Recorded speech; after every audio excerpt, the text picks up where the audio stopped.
भारत का अन्य देशों के साथ संबंध। तो यहाँ पे विद्यार्थियों, आपने पिछले वीडियो में जो है अंतर्राष्ट्रीय क्षेत्र में भारत का जो योगदान था उसके विषय में जानकारी प्राप्त की।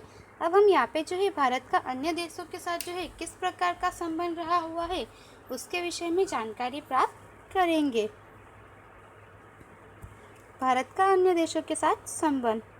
भारत का अमेरिका के साथ संबंध। तो यहाँ पे हमें जो है सबसे पहले भारत का अमेरिका देश के साथ जो संबंध है उसके विषय में बताया गया है। भारत और यूनाइटेड स्टेट्स अमेरिका यूएस दोनों प्रजातंत्रात्मक देश है। भारत और यूनाइटेड स्टेट्स के बीच अनेक समानताएं होने पर भी भारत और यूनाइटेड स्टेट्स के संबंधों में उतार चढ़ाव आते रहे हैं।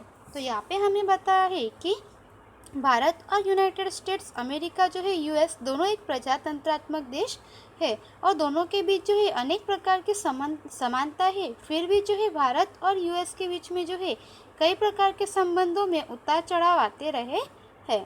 आज़ादी प्राप्त करने के बाद भारत ने किसी भी सत्ता गुट में शामिल न होकर गुटनिरपेक्ष नीति स्वीकार की थी, जो यूनाइटेड स्टेट्स को अच्छा नहीं लगा। उसे आशा थी कि भारत लोकतंत्रात्मक गुट में शामिल होगा, परंतु भारत ने गुटनिरपेक्ष नीति अपनाई क्योंकि उसे अपनी आर्थिक स्थिति विकसित करनी थी।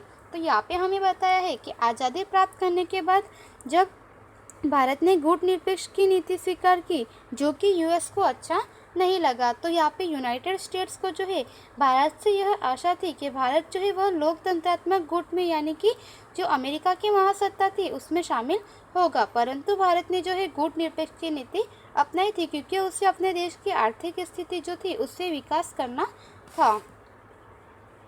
जम्मू कश्मीर के मामले में यूनाइटेड स्टेट्स ने पाकिस्तान का पक्ष लिया था।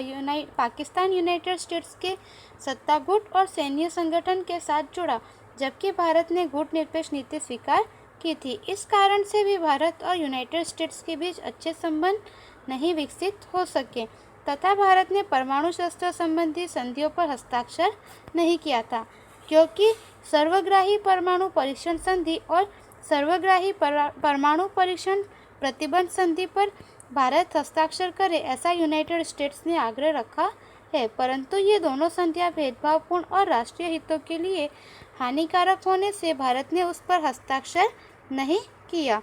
तो यहाँ पे हमें बताया है कि जम्मू कश्मीर का जो मामला था उसमें भी यूएस यानी कि यूनाइटेड स्टेट्स ने जो है पाकिस्तान का साथ दिया, क्योंकि पाकिस्तान जो है वह यूनाइटेड स्टेट्स के सत्ता गुट में और जो उसका सैन्य संगठन था उसके साथ जुड़ा हुआ था, जबकि भारत ने जो है गुटनिरपेक्ष की नीति स्वीकार की थी। इस कारण से जो है भारत और यूनाइटेड स्टेट्स के बीच में ज़्यादा अच्छे संबंध विकसित नहीं हो सके तथा भारत ने जो है यहाँ पे परमाणु शस्त्र संबंधी संधि जो थी उस पर भी हस्ताक्षर नहीं किया था, क्योंकि सर्वग्राही परमाणु परीक्षण संधि तथा सर्वग्राही परमाणु परीक्षण प्रतिबंध संधि जो है इस पर भारत हस्ताक्षर करे ऐसा यूनाइटेड स्टेट्स ने आग्रह रखा था, परंतु भारत ने जो है ये दोनों संधियां भेदभावपूर्ण और राष्ट्रीय हितों के लिए हानिकारक होने से भारत ने उस पर हस्ताक्षर नहीं किए थे।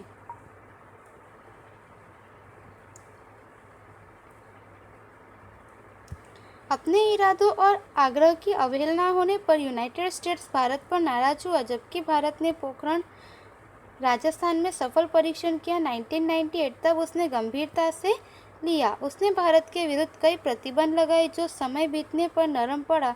आर्थिक और तकनीकी क्षेत्र में भारत को अमेरिका की सहायता मिलती रही है। तो यहाँ पे हमें बताया है कि जो यहाँ पे अमेरिका यूनाइटेड स्टेट्स के इरादे थे उनके इरादे और आग्रह जो कि उन्होंने रखी थी कि संधि पर हस्ताक्षर करे, जो कि भारत ने नहीं किया, उसकी अवहेलना होने पर जो है यूनाइटेड स्टेट्स जो है वह भारत से नाराज हुआ, जबकि भारत ने जो है पोखरण जो कि राजस्थान में आया हुआ है वहाँ पर सफल परीक्षण किया जो 1998 में किया और तब उसे गंभीरता से लिया। उसने भारत के विरुद्ध कई प्रतिबंध लगाए जो समय बीतने पर जो है धीरे धीरे नरम पड़े। आर्थिक और तकनीकी क्षेत्र में जो है भारत को हमेशा से अमेरिका क्षेत्र से सहायता प्राप्त होती रही है। यूनाइटेड स्टेट्स के न्यूयॉर्क के वर्ल्ड ट्रेड सेंटर पर 11 सितंबर 2001 को हुए आतंकवादी हमले के बाद दोनों देशों में सुधार आया है। भारत ने भी आर्थिक क्षेत्र में प्रगति की है। इस बात को वह अब स्वीकार करने लगा है और दोनों देशों के बीच प्रगाढ़ संबंध बनाने की इच्छा रखता है। तो यहाँ पे हमें बताया है कि यूनाइटेड स्टेट्स के अमेरिका न्यूयॉर्क के जो वर्ल्ड ट्रेड सेंटर पर जो है 11 सितंबर को जो आतंकवादी हमला हुआ, उसके बाद से दोनों देशों के संबंध में सुधार आया है। भारत ने भी आर्थिक क्षेत्र में काफ़ी प्रगति की है, इस बात को अमेरिका ने स्वीकार की, और अब यहाँ पे दोनों देशों के बीच जो है संबंध मित्रतापूर्वक होने की जो है संबंध की इच्छा रखते हैं। सितंबर 2014 और 2015 में भारत के प्रधानमंत्री नरेंद्र मोदी ने अमेरिका की मुलाकात ली थी और संयुक्त राष्ट्र की महासभा को भी संबोधित किया था। यूनाइटेड अमेरिका के राष्ट्रपति बराक ओबामा 26 जनवरी 2015 को भारत के 66वें गणतंत्र दिवस समारोह में मुख्य मेहमान के रूप में भारत में आए थे। तो यहाँ पे हमें बताया है कि सितंबर 2014 और 2015 में भारत के जो प्रधानमंत्री नरेंद्र मोदी है, उन्होंने अमेरिका की मुलाकात ली थी और संयुक्त राष्ट्र की महासभा को भी संबोधित किया था। और यूनाइटेड अमेरिका के राष्ट्रपति जो बराक ओबामा थे, वे 26 जनवरी 2015 को भारत का जो 66वां गणतंत्र दिवस था, उस समारोह में मुख्य मेहमान के रूप में आए थे। भारतीय गणतंत्र दिवस में भाग लेने वाले अमेरिका के प्रथम राष्ट्रपति थे। तो यहाँ पे हमें बताया है कि भारत का जो गणतंत्र दिवस है, उसमें भाग लेने वाले अमेरिका के जो है ये प्रथम राष्ट्रपति बराक ओबामा थे। इस तरह भारत और अमेरिका के संबंध सौहार्दपूर्ण हो रहे हैं। आतंकवाद की समस्या पर दोनों राष्ट्रों के राष्ट्राध्यक्ष चिंतित है। तो यहाँ पे हमें बताया है कि इस तरह से जो है अमेरिका और भारत दोनों के बीच में जो संबंध है वह सौहार्दपूर्ण और मित्रतापूर्वक हो रहे हैं, और आतंकवाद की समस्या पर जो दोनों राष्ट्र के राष्ट्रीय अध्यक्ष है वे चिंतित हो रहे हैं।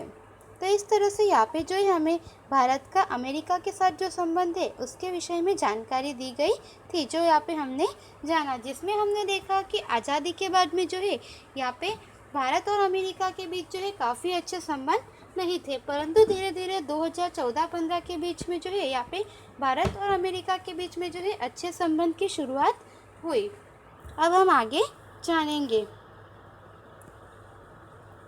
भारत और सोवियत यूनियन रूस के बीच का संबंध। तो यहाँ पे जो है हमें भारत और रूस के बीच का जो संबंध है उसके विषय में जानकारी दी गई है।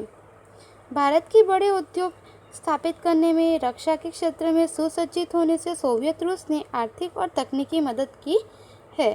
तो यहाँ पे हमें बताया है कि भारत में जो बड़े उद्योग स्थापित करने थे उसमें जो है रक्षा के क्षेत्र में वगैरह, तो उस तरह से सोवियत रूस जो है वह इन सभी क्षेत्रों में विकसित है। तो इस तरह से सुसज्जित सोवियत रूस ने जो है आर्थिक और तकनीकी क्षेत्र में भारत देश की मदद की है।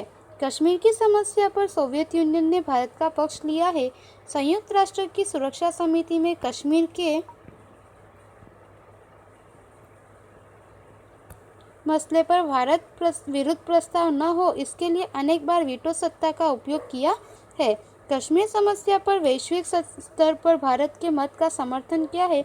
इस तरह से रूस और भारत के बीच प्रगाढ़ संबंध रहे हैं। तो यहाँ पे हमें बताया है कि भारत में बड़े उद्योग स्थापित करने में और रक्षा के क्षेत्र में जो है सोवियत रूस ने तकनीकी और आर्थिक मदद की है, तथा कश्मीर की समस्या पर जो है रूस ने भारत का पक्ष लिया है और भारत का साथ दिया है। संयुक्त राष्ट्र की समिति में जो है कश्मीर के मामले पर भारत के विरुद्ध में प्रस्ताव न हो, इसके लिए अनेक बार वीटो की सत्ता का भी उपयोग किया है, और कश्मीर समस्या पर वैश्विक स्तर पर जो है भारत के मत का समर्थन किया है। इस तरह से रूस और भारत के बीच में जो है प्रगाढ़ संबंध रहे हैं। तो इस तरह से यहाँ पे जो है हमने भारत के अमेरिका के साथ तथा रूस के साथ जो संबंध है उसके विषय में जानकारी प्राप्त की। अब उसके आगे भारत का पड़ोसी देश के साथ जो संबंध है उसके विषय में हम अगले वीडियो में जानकारी प्राप्त करेंगे। धन्यवाद।